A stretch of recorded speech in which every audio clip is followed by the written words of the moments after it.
پس از نماز صبح رسول خدا رو به اصحاب نشسته بود که یکی از انصار آمد و شکایت کرد هنگام عبور از کنار خانه مردی غیر مسلمان سگ او به او حمله کرده، لباسش را دریده و پایش را زخمی ساخته و باعث شده که او از حضور در نماز صبح محروم بماند.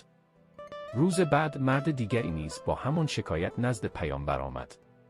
رسول خدا برخاست و فرمود سگ درنده را کشتن واجب است. سپس همراه اصحاب به سوی خانه صاحب سگ رفتند.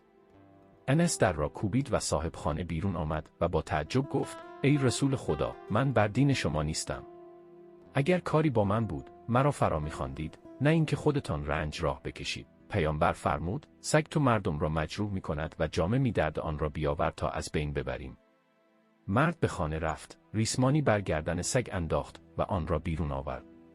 وقتی سگ چشمش به رسول خدا افتاد، به قدرت الهی به زبان آمد و سلام کرد و پرسید ای رسول خدا، چرا قصد کشتن مرا داری؟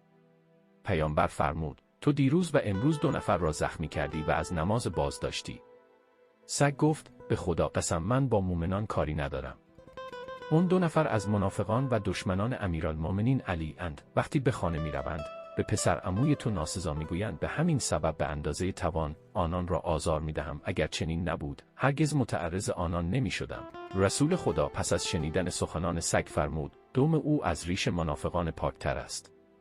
صاحب خانه با دیدن این نشانه به پای پیامبر افتاد و گفت اگر سگ من به رسالت تو شهادت میدهد، من از او کمتر نباشم. دستم را بگیر تا مسلمان شوم. و شهادتین گفت و ایمان آورد و اعتراف کرد که دشمن علی از هر سگی پستر است و جای او در جهنم است.